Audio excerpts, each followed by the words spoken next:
Episode 3, going to be a quick one. I'm in Okay. scruffs. You've got somewhere to be. I'm going to turn it over.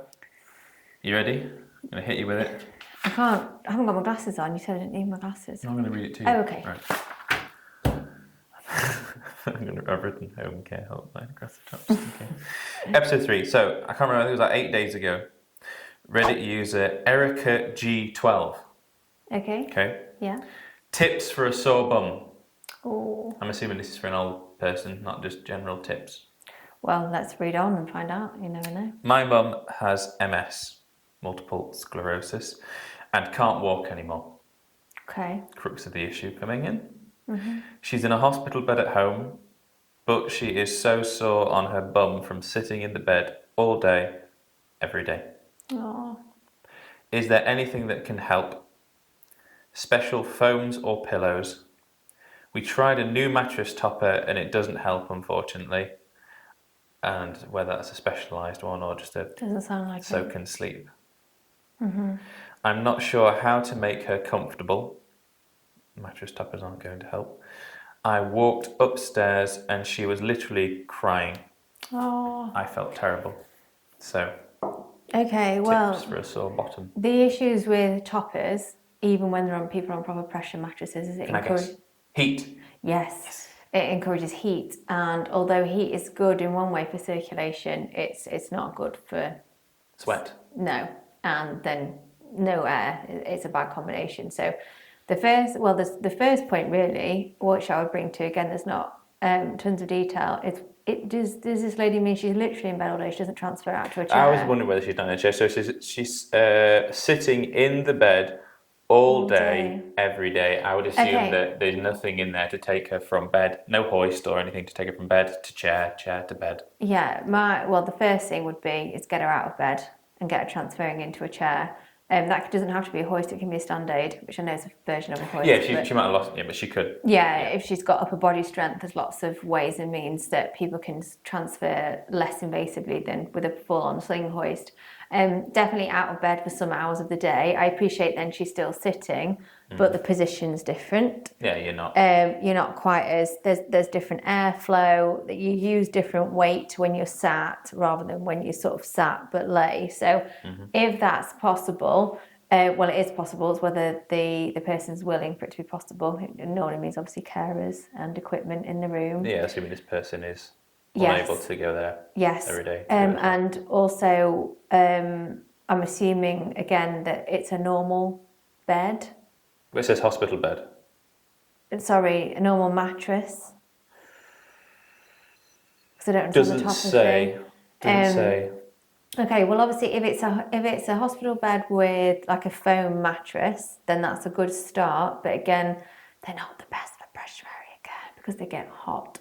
So what is the best is a literally like a pressure flow mattress. So people get put off by them because they do this really annoying hum noise. Yeah, basically, because they're on all the time, but they need to be. And then you've got this unit at the end of the bed. Move and relieve the pressure. Well, it fills up with air, the mattress, so you've not got any pressure on any area really at any point because it's light. There isn't a barrier to it. It's magical. Have you ever laid on one? Obviously not. It feels... I want to. Yeah, it's an experience. It's definitely an experience. But they literally level pressure, so they would work to your body shape, your body weight, your positions, everything. They're fantastic. But they do have this irritating hum. Now, again, depending on where in the world this lady is... I'm going to guess with USA. Okay, well... I would guess. I was going to say, obviously, you can obtain them through your GP and stuff in the UK here. Anybody can, regardless of means, what financial means is what I'm implying. Yeah, well, MS usually comes under NHS funding. It would be under NHS funding here, yeah. So certainly for equipment, it's a phone call to the GP. Could be it's Medicaid. A referral. Yeah. Obviously, I don't know about governance in other parts of the world, but there's certainly still the same equipment. If there's actual real issues of pressure area care, which it doesn't sound like this lady's got, although she's incredibly sore. Actual pressure sores, although, yeah. Yeah, like when they're created, there's other mattresses, like there's sand beds and stuff, which is like up in the ante, as it were, on the pressure relieving equipment, and it's epic. There's lots of things you can get, basically. So there's equipment and mobility. So get her out of bed, get her sitting in a chair, get an actual airflow mattress for the bed. aside from that, obviously there is pressure area relief. Now, people assume that, well, I say that's maybe a generalisation, but certainly people I've encountered and certainly in training assume that the only way you can gain pressure relief is to stand up, have a wiggle off and have pressure completely alleviated from an area. Yes, obviously that's the ideal scenario, but most people that we provide support for can't do that. So it's simple rolling, and one thing that gets really, whatever the word is, understated is massage.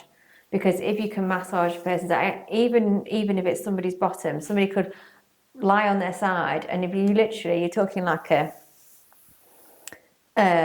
what's the word? A circular motion for massage on the skin, and it just encourages the tissue to perfuse. So blood flow, fill with blood, comes back to that area of tissue, which is why it really hurts when we sat still for ages, because there isn't the blood flow and it genuinely aches. And then no blood flow behind the skin means the skin breaks down and it turns into a bit of a catastrophe. So massage, pressure relief in way of tips, rolls, even bending a knee, as silly as it sounds, but if somebody's in bed and you can support the calf and you have your hand flat on the base of their foot, you can move that leg up and down. It looks like you're just moving at the knee, but what it does is it moves everything around that hip joint, around the sacrum. And how many times a day, though, in that case? Because this person obviously isn't moving. I mean, ideally, you'd be doing something like that on the hour.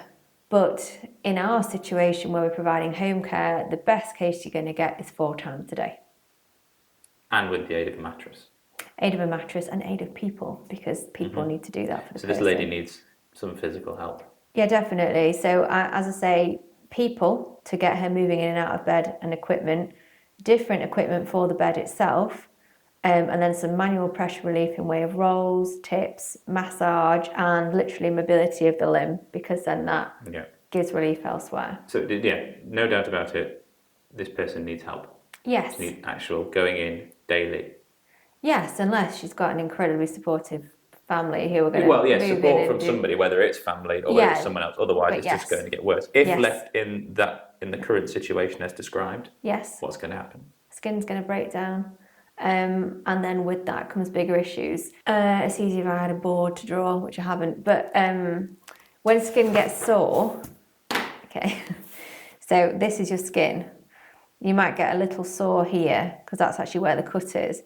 But the issue is with pressure areas on skin, similar to burns, the damage is bigger underneath the surface. So like an iceberg. Basically, but you have like a little sore here. Hold it up to you. This is rubbish. You have a little sore here, but the issue is actually much further down the layers of skin. And then what happens is you get a naughtier, nastier bit, which looks even smaller. So you're like, okay, that's not too bad. This might be purple, it might be black. But actually then that penetrated the second layer of skin. And then the third, so on and so forth. And it breaks down and eventually it goes to where it's a bone. Yeah, basically. So the issue with pressure sores is they look deceiving and they often give people a lot of comfort. Oh, that's not that bad. It's only red. It's only a small area. They're broken down, but it's only the size of my pinky finger. It's like, yeah, but it's down. It's into those layers of skin. There are barrier creams. There are things that help. I've written creams down. Yeah, so because continence is going to be an issue. Yes, and the biggest issue with creams and continence is the skin surface being not clean, which everyone assumes. I mean, clean is ideal. Don't get me wrong. I'm not promoting people. Because most likely this person's wearing pads. Yeah. Diapers. It's calling on all the American threads. It's needing to be dry. The skin needs to be dry. So just flicking back for a second, I don't mean the skin can be left unclean, but I mean that is not the priority. So if someone can get somebody a really, really good wash, that's great, but don't do anything unless you can get somebody really, really dry. Things like talcum powders and things that are promoted within the elderly are great for a quick dry, but the problem is the cake on the skin. So if any areas where there's basically, so where there's any areas of pressure, talc's not advisable. Under the bust is a really good place because it's actually, yes, there's weight there, but it's not massive dramatic waste. Places like that, creases under their arms, things like that, maybe the back of legs, but groins, sacrum, places the dirty around areas, the moist areas, avoid talcum powder. Areas. And the barrier cream needs to be really light, and as I say, only used on dry skin. If you put a barrier cream on damp or wet skin, all it does is it traps that moisture between the barrier cream and the skin. The barrier cream is going to most likely be an oil Lifestyle. It depends. It certainly depends on where in the world you are and what you like to put on your skin. There's 100 different types. Okay, I'm going to cut you off. Okay. In terms of getting out of bed, down. So she's Yeah. put here, I walked upstairs.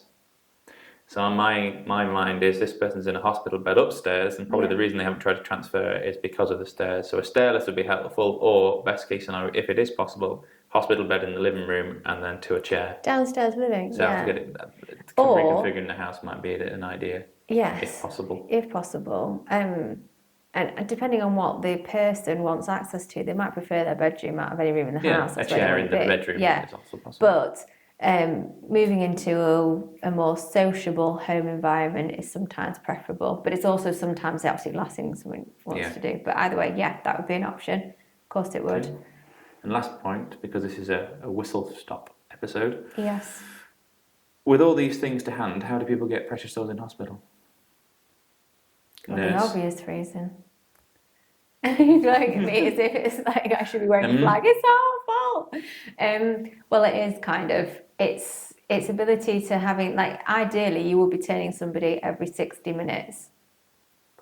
Everybody would be on airflow pressure mattresses. Everybody would be on cool touch sheets between those mattresses. Everybody would be in the best money can buy continence supports, and there isn't that available here. That's the issue. Also, a big part of it is people don't make as much fuss as they could, should we say. And it breaks down so damn quickly. So damn quickly. People as well also assume that urine's the worst because of being on the skin, and actually feces is way more acidic. So there's lots of little common assumptions which are made, thinking, well, that won't be an issue, that will be, this won't be. It's back to the creams people would put on.